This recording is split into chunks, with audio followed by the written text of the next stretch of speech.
వెనుకబడిన తరగతుల గురించి అట్టడుకున్నటువంటి ప్రజానీకం గురించి నేను ఎప్పుడు పేదవాని గురించి మాట్లాడినప్పుడు నేను మాట్లాడిన సందేశం కింది దానిక తీసుకుపోయినటువంటి మా మీడియా మిత్రులకు అందరికీ నా హృదయపూర్వక ధన్యవాదాలు.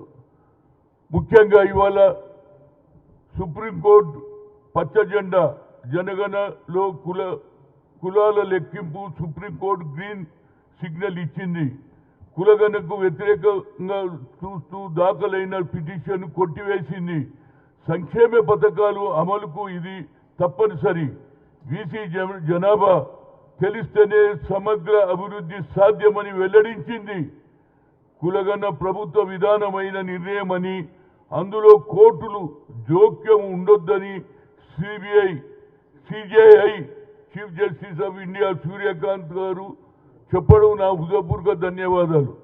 ఈనాడు నిజంగానే జ్యుడిషియరీ ఉన్నది కాబట్టి అక్కడక్కడ కొన్ని తప్పులు జరిగినా దాన్ని రెక్టిఫై చేసే కార్యక్రమం మా సూర్యకాంత్ గారు తీసుకున్నారు. ఇది 60 కోట్ల జనాభా సంఖ్య. గతంలో బీపీ మండల్ గారు ఏం చెప్పారు, యావత్ భారతదేశంలో కులాలు 3200 అన్నారు. మన రాష్ట్రంలో 136 కులాలు ఉన్నాయి.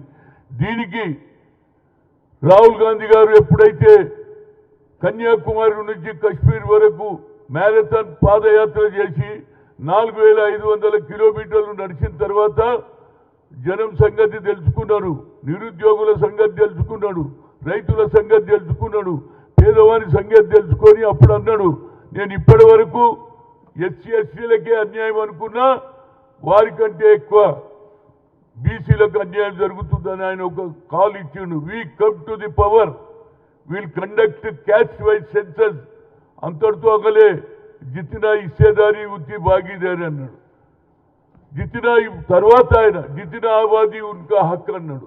వాహ్, అదే ఇవాళ నిర్ణయం అయింది. రాహుల్ గాంధీ గారు ఏ ఆలోచన చేశారో, గతంలో ఇందిరాగాంధీ గారు కూడా వాళ్ళ నానమ్మ ఆ రోజులలో దున్నేవాడికే భూమి, పేదలకు భూసంస్కరణ అమలు చేసి ఒక్కొక్క దొర దగ్గర 400 ఎకరాలు 500 ఎకరాలు ఉండే, పేదమంది దగ్గర 1 ఎకరం కూడా లేదని ఆలోచన చేసి ఆ రోజులలో భూములు పంచిపెట్టింది మా అమ్మ. 20 నిమిషాల కార్యక్రమంలో బడుగు బలైన వర్గాలకు న్యాయం చేసింది.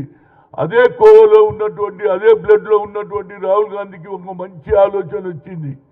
కానీ మొన్న జరిగినటువంటి ఏదైతే గజెట్ తీశాడో అమిత్ షా, కేంద్రం నుంచి వచ్చినటువంటి గజెట్లో అన్నీ ఉన్నాయి.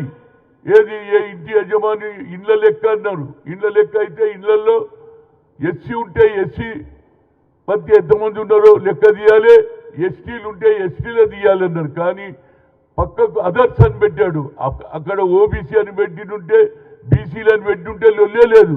కానీ ఏదైతే వాళ్ళు ఆలోచన, ఎన్డీఏ గవర్నమెంట్, ఆర్ఎస్ఎస్, బీజేపీ వాళ్ళ ఆలోచన ఏమిటంటే బడుగు బలైన వర్గాల వారు కిందనే పడి ఉండాలి, అదాని అంబానీలు లాభపడాలనే ఆలోచన.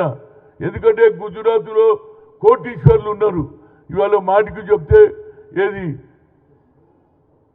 పెట్రోలు, డీజిలు, అదేవిధంగా గ్యాస్ తగ్గిపోతే దానికి మాకు కొన్ని సలహాలు ఇస్తున్నాడు. ఎక్కువ ఖర్చు చేయొద్దు, నడిచిపోండి, పెట్రోల్లో పోండి, పోతోటి ఒక్కరు పోకుండా ఇద్దరిని తీసుకొని పోండి. ఇవన్నీ ఎవరికి కావాలి? ఇప్పటికీ 2 సార్లు పెంచేసిండు పెట్రోల్, డీజిల్ పెరిగిపోతుంది. ఏడికెళ్తే వాళ్ళు ఇంతకుముందు డిమానిటైజేషన్ చేసి నోట్లు రద్దు చేస్తే ప్రతి ఒక్కరు కూడా రోడ్డు మీదకి వచ్చిండు నరేంద్ర మోడీ. ఇవాళ మాకు సలహాలు ఇవ్వకురా ఆయన, మాకు అన్ని తెలుసు.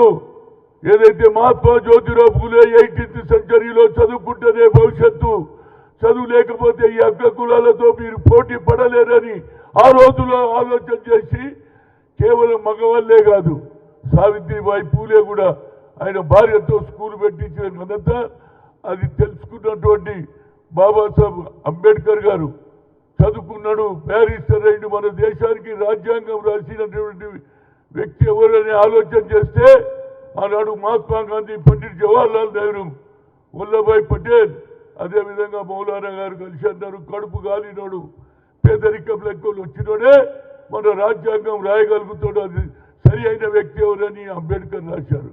ఇలా అంబేద్కర్ రాసిన రాజ్యాంగాన్ని కూడా తొక్కేయాలని, పక్కకు పెట్టాలని, దానికి మా రాహుల్ గాంధీ గారు ఎక్కడికి పోయినా ఏది భగవద్గీత లాగా కాన్స్టిట్యూషన్ బుక్ తీసుకొని తిరుగుతున్నాడు. ఇవాళ సూర్యకాంత్ గారు ఏది చీఫ్ జస్టిస్ ఆఫ్ ఇండియా ఒక మంచి నిర్ణయం తీసుకున్నాడు. ఆయన ఒక్కటే అంటున్నాడు, కులగణలో జనగణలో కులగణ లేకుంటే అభివృద్ధి ఎట్లా జరుగుతుంది?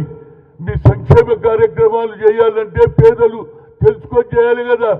వారి సంఖ్య తెలియకుంటే ఇది న్యాయం కాదు. కనుక ఇవాళ నేను నిర్ణయం తీసుకున్నాం, ఈ జనగణలో కులగణ జరగాల్సిందే, ఏ కోర్టు కూడా దీనికి అడ్డం పడవద్దని చెప్పింది. కనుక ఇలాంటి హిస్టారికల్ నిర్ణయం తీసుకున్నటువంటి చీఫ్ జస్టిస్కు జ్యుడిషియరీకు నా హృదయపూర్వక ధన్యవాదాలు. ఇవాళ మేము ఎన్నో ఏండ్ల కళలు చూస్తున్నాం, మా గురించి పట్టించుకునేటోడే లేడా, మాకు న్యాయం జరుగుతుందా అని ఆవేదనలో ఉన్నప్పుడు ఇవాళ జ్యుడిషియరీ కూడా రాజకీయంగా వాళ్ళు మమ్మల్ని దెబ్బ కొట్టాలని చూశారు, ఆర్ఎస్ఎస్ బీజేపీ. కానీ మా రాష్ట్రంలో ఉన్నటువంటి ముఖ్యమంత్రి గారు, నేను 10 ఉమ్మడి జిల్లాలు తిరిగిన తర్వాత ఆయన కామారెడ్డిలో ఏది సిద్ధరామయ్య గారి సమక్షంలో కర్ణాటక ముఖ్యమంత్రి సమక్షంలో 42% రిజర్వేషన్ ఇచ్చితే ఆయననే చెప్పిండు, మా ముఖ్యమంత్రి 56% తెలంగాణలో బీసీలు ఉన్నారని చెప్పాడు. కులగన 150 కోట్లు పెట్టి కులగన చేశారు. ఆ తర్వాత ఆర్డినెన్స్ తీస్తే మా గవర్నర్ గారు కోల్డ్ స్టోరేజ్లో పెట్టారు. ఇక విధి లేని పరిస్థితుల్లో ఎన్నికలు పెడితే ఇవాళ మా పిల్లలు, మా యువకులు, బీసీ పిల్లలు, బీసీ సోదరిమణులు 52% మంది గ్రామ సర్పంచులు అయ్యారు. అదేవిధంగా చైర్మన్లు, వైస్ చైర్మన్లు అయ్యారు. కనుక నా ఉద్దేశంలో యావత్ భారతదేశంలో ఈనాడు నిర్ణయం ఇది హిస్టారికల్ నిర్ణయం అండి. ఎవరికి చెప్పుకోవాలి?